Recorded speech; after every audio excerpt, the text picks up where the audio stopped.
안녕하세요 여러분. 환경보건이동학교에 오신 여러분들 진심으로 환영해요. 선생님 이름은 이동욱이에요. 직업과 환경에 대하여 연구하고 치료하는 의사 선생님이에요. 오늘 선생님과 함께 환경 호르몬에 대해서 알아보도록 해요. 먼저 여러분 주변을 둘러볼까요? 뭐가 보여요? 컴퓨터, 스마트폰, TV, 소파, 창문 밖을 보면 나무와 하늘, 이런 것들이 보이죠? 우리 주위를 둘러싼 모든 것을 우리는 환경이라고 해요. 이런 환경 속에는 아름답고 좋은 것만 있는 것이 아니라 여러분들에게 위험한 것들이 있기도 해요. 환경 호르몬은 그 중에 하나랍니다. 여러분, 환경 호르몬에 대해서 들어본 적 있나요? 들어본 적이 있는 친구들은 관심이 많은 어린이들이고요. 들어본 적이 없다고 하더라도 선생님과 같이 알아보면 되니 너무 걱정하지 말아요. 자, 여러분, 이게 뭐죠? 나비예요. 나비는 생명체일까요? 네, 맞아요. 생명체예요. 자, 여러분, 그러면 이건 뭐죠? 이건 농구공이에요. 그럼 농구공은 생명체일까요? 아니죠. 무생물이라고 우리가 불러요. 자, 그럼 생명체와 무생물의 차이는 무엇일까요? 생명체라고 불리는 것에는 몇 가지 공통점이 있어요. 첫째, 물질을 이용해서 에너지를 만들어내는 활동을 해요. 우리는 이걸 대사작용이라고 부른답니다. 둘째, 성장하고 번식해요. 단순히 크기가 커지는 것만이 아니라 후손을 남긴다는 뜻이에요. 마지막으로 자극에 반응하여 항상 같은 상태를 유지하는 성질이 있어요. 우리는 이를 항상성이라고 합니다. 자, 여러분, 사람의 정상 체온은 몇 도일까요? 요새는 어느 곳에 가든 이렇게 체온을 측정하게 되는데 체온이 높으면 몸에서 열이 난다고 병에 걸렸다고 의심하죠? 사람이 얼마나 몸의 온도를 잘 유지하면 열이 나면 이상한 상태로 생각할까요? 사람과 같은 생명체는 필요한 부분에서 항상성을 유지하는 능력이 탁월하답니다. 우리 몸은 항상 외부 환경이나 우리 스스로에게 필요한 상태로 몸을 만들어주기 위해서 여러 가지 일들을 해요. 자, 여러분 얼굴 앞에 모기가 윙 날아다녀요. 어떻게 할까요? 손을 이렇게 휘휘 내저어서 내쫓거나 모기를 확 잡아버리거나 할 거예요. 자, 그러면 여러분 맛있는 치킨이 있어서 치킨 한 마리를 혼자 다 먹어버렸어요. 그러면 우리는 어떻게 될까요?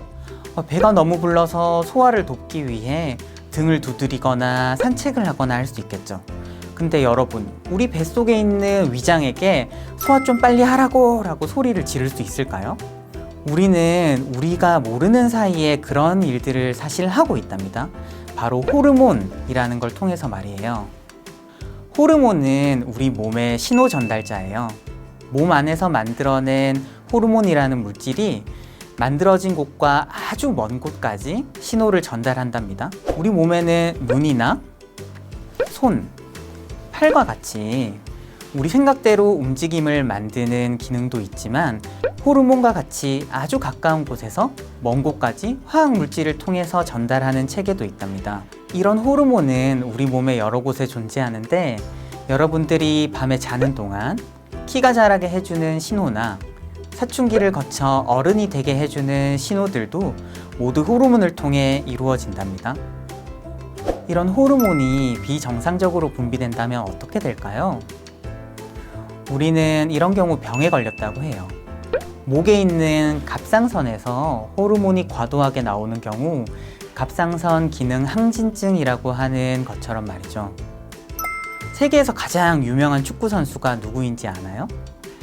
여러 선수가 있지만 리오넬 메시라는 선수가 있는데 이 선수도 어린 시절에 성장 호르몬이 나오지 않는 병에 걸렸었어요. 하지만 병원에서 꾸준히 치료를 받은 결과 지금까지 키가 클 수 있었고 그 결과 역사에 남을 선수가 되었죠. 이렇듯 호르몬이 우리 몸에서 필요한 것 이상으로 과도하게 나오거나 너무 부족한 경우에는 우리 몸에 심각한 변화를 일으킬 수 있답니다. 그럼 환경 호르몬이 뭔지 알려드릴게요. 환경 호르몬은 우리 몸 밖에서 인위적으로 만들어진 화학 물질이에요. 그런데 몸 안에 정상 호르몬인 척 하거나 정상 호르몬을 방해해서 우리 몸의 호르몬 작용을 방해하는 나쁜 물질을 우리가 환경 호르몬이라고 부른답니다. 현재는 환경 호르몬과 함께 내 분비계 교란 물질이라는 말을 표준으로 사용하고 있어요. 자, 이 환경 호르몬이라는 거를 우리가 도대체 어떻게 알게 되었을까요? 레이첼 칼슨은 미국의 바다 생물을 연구하는 분으로 1962년 침묵의 봄이라는 책을 쓰셨어요. 이 책의 제목인 침묵의 봄, 무슨 뜻일까요? 봄은 생명력이 가득한 계절로 새가 지저귀는 소리, 시냇물이 흐르는 소리가 떠오르는데요. 이러한 소리들이 없이 죽음과 적막만이 가득한 봄을 의미한답니다.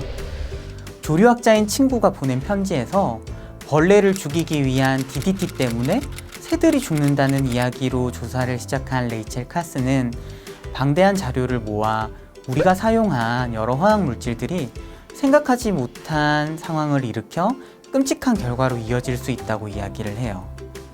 아름다운 마을이 여러 화학 물질로 인해 점차로 생명을 잃어가면서 봄의 소리, 새들의 소리, 그리고 이들이 사라진 죽음의 공간으로 바뀐다는 이야기로 이 책은 시작을 해요.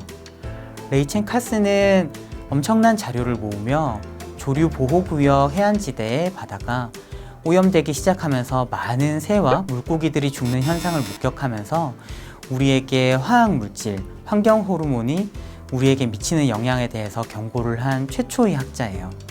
왜 이런 섬뜩한 얘기를 했을까요? 원래 DDT라는 물질은 해충을 죽이는 살충제로 개발되어서 우리에게 큰 도움을 주었어요. 우리에게 모기 등 해충을 구제해주고 말라리아 같은 병으로부터 우리를 보호해 주었답니다. 근데 DDT를 개발한 볼은 노벨상을 받기도 했어요. 하지만 이 DDT의 영향이 얼마나 심각한지는 수십 년이 지나서야 알 수가 있었어요. 1980년대 미국의 플로리다 주에 있는 아포가 호수를 보면 잘 알 수 있는데요. 이 호수에 사는 악어들의 숫자가 급격하게 줄어든 것을 목격한 생태학자는 조사를 시작하고는 소스라치게 놀랐답니다. 수년간 악어들이 줄어들었는데 수컷 악어가 암컷 악어에 비해서 현저하게 수가 줄어들었고 있는 수컷 악어라 하더라도 전혀 기능을 하지 못하는 수컷 악어였기 때문이에요. 원인을 탐색하던 생태학자는 마침내 10여 년 전 이 호수 인근 공장에서 유출한 엄청난 양의 DDT가 유입되었다는 사실을 알아냈습니다. 자, 현재는 이 DDT가 더 이상 사용되지 않아요. 그럼 이런 환경 호르몬 더 이상 사용하지 않으면 문제가 없을까요? 2017년 유럽과 한국에서 계란에서 살충제가 발견되어서 계란 파동이 일었습니다. 살충제 자체도 문제였지만 우리나라에서는 1979년부터 사용이 금지된 DDT도 계란에서 발견되었어요.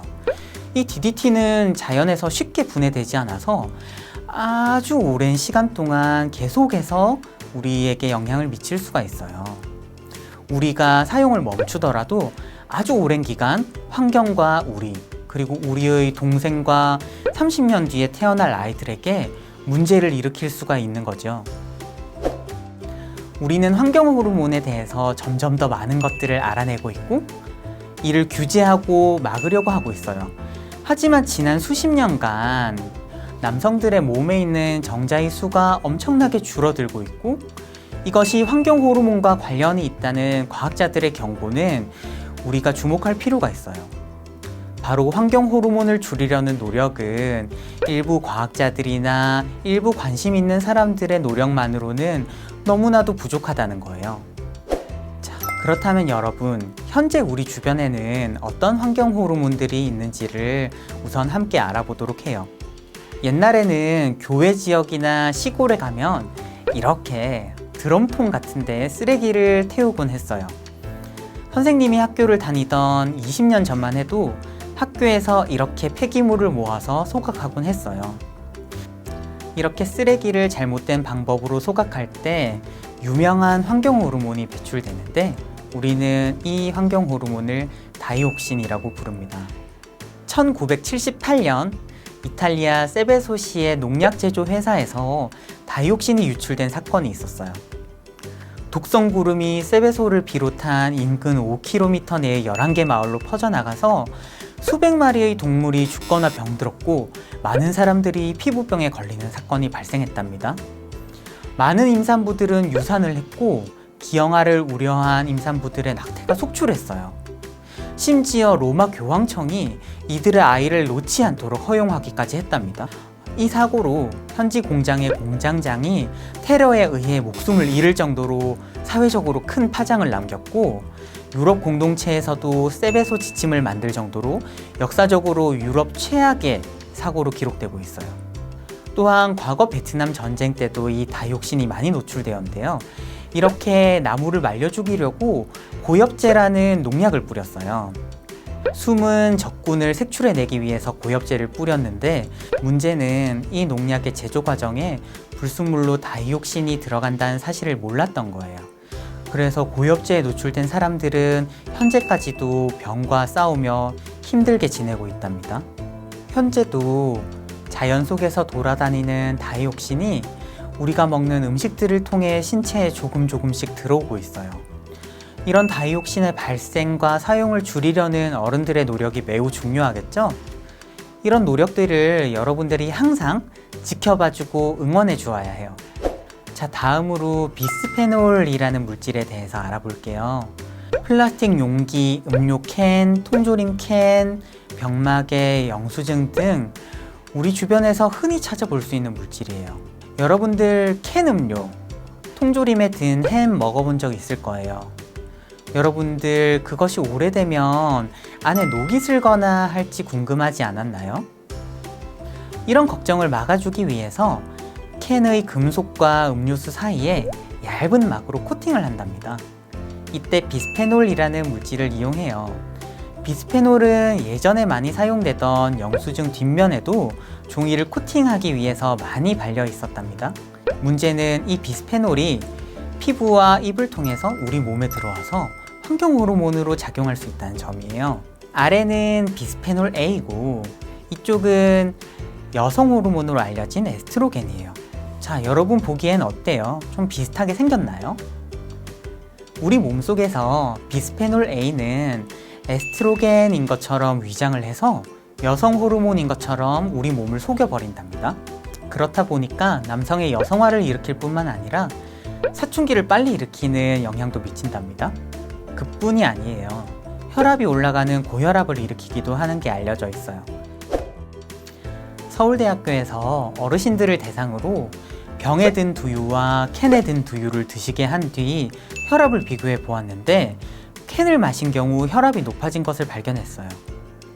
자, 이렇게 몸에 해로운 영향이 많이 발견되면서 최근에는 비스페놀 A 이용이 많이 규제되고 점차적으로 줄어들고 있어요.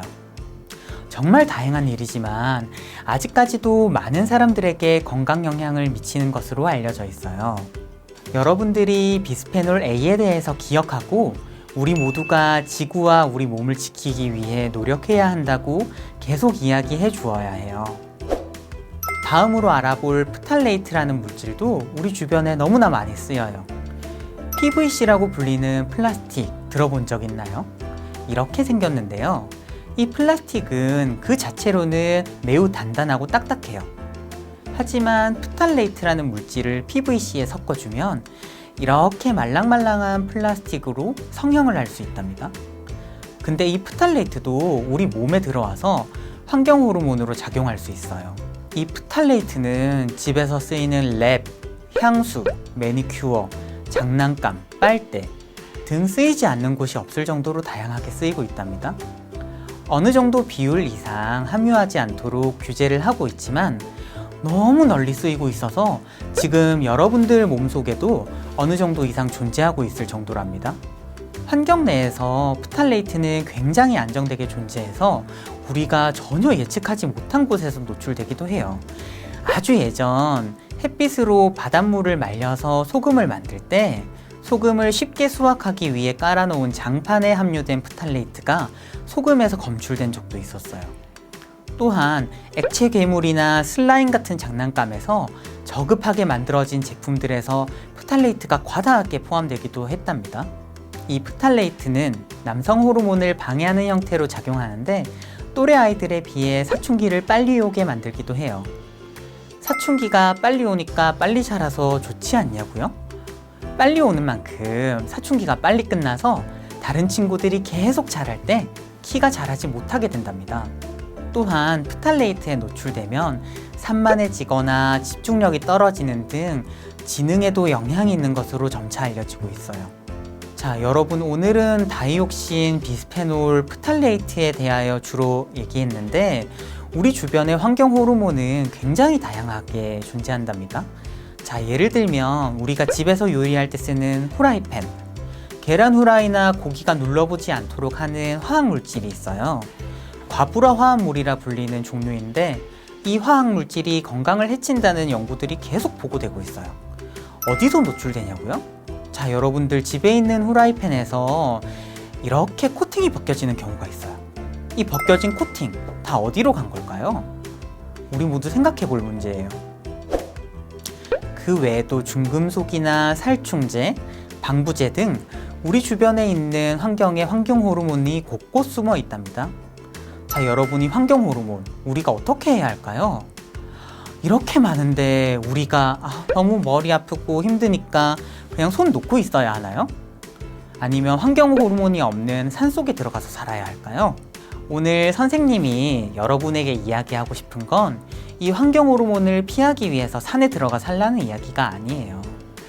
우리 몸과 우리의 동생들 그리고 우리의 후손들을 지키기 위해서 우리 지구와 환경을 사랑하고 아끼고 환경 호르몬을 줄여나가야 한다는 사실을 기억해 달라고 이야기하는 거예요. 그럼 선생님, 환경 호르몬을 줄이려는 노력은 아무도 하지 않나요? 그렇지 않아요.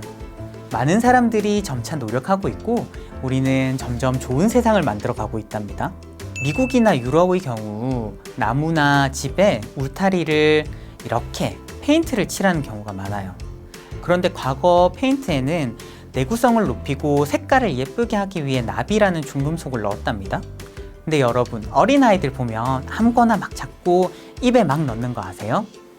이 페인트를 자기도 모르게 어린아이들이 조금씩 입으로 가져가서 먹는 경우가 많았답니다.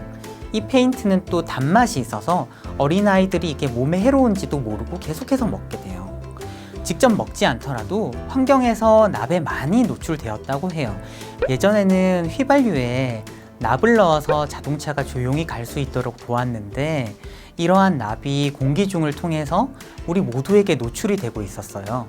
어렸을 때 몸에 납이 쌓이게 되면은 납이 정신 발달에 문제를 일으켜서 다른 사람들보다 조금 멍청하게 된다는 사실을 발견하게 되었어요. 사실 개개인에게는 아주 조금의 영향을 미치지만 수백만, 수천만의 아이들이 이 납에 노출이 되면 어떻게 될까요? 나라 전체의 특정 기준 이하가 되어 문제가 되는 학생들이 엄청나게 많아진다는 사실에 우리 모두 주목했어요. 그리하여 현재는 납이 포함된 페인트는 사용하지도 않고 휘발유에 포함되어 사용하던 납도 금지되었답니다. 우리나라도 마찬가지로 이러한 노력을 세계와 함께 발맞추어 기울이고 있어요. 그래서 우리는 납에 노출될 걱정이 훨씬 줄어든 세상에 살고 있는 거죠. 환경 호르몬은 우리 주변 어디에나 존재하며 심지어 태반을 통해 뱃속에 있는 아이나 공기나 음식을 통해 모든 사람들에게 아주 멀리 떨어져 있더라도 영향을 미칠 수 있답니다. 하지만 여러분, 환경 호르몬은 너무나도 많은 종류가 있고 이걸 다 외워서 공부해서 피할 수는 없어요. 그런 일들은 선생님과 같은 사람들이 어른들과 함께 할 테니 여러분들은 환경 호르몬을 줄여나가고 좋은 세상을 만들어야 한다는 것에 힘을 보태주세요. 자, 여러분, 오늘 선생님과 함께 환경 호르몬에 대해서 알아보았어요. 환경 호르몬은 인간이 만들어낸 화학물질이 몸속에 돌아다니면서 호르몬인 척하며 몸에 나쁜 영향을 미치는 물질을 이야기해요. 환경 호르몬을 줄여나가려는 노력을 세계적으로 하고 있지만 우리 친구들 모두가 환경 호르몬이 무엇인지 알고 환경 호르몬을 줄이자고 이야기할 때 힘을 모아주는 것이 필요해요. 우리가 지금 살아가고 있는 환경과 지구를 아끼고 엄마, 아빠, 그리고 나, 그리고 나중에 태어날 우리의 동생들을 위해서 환경 호르몬을 죽이고 지구를 지키기로 우리 다음에 만날 때까지 약속해요.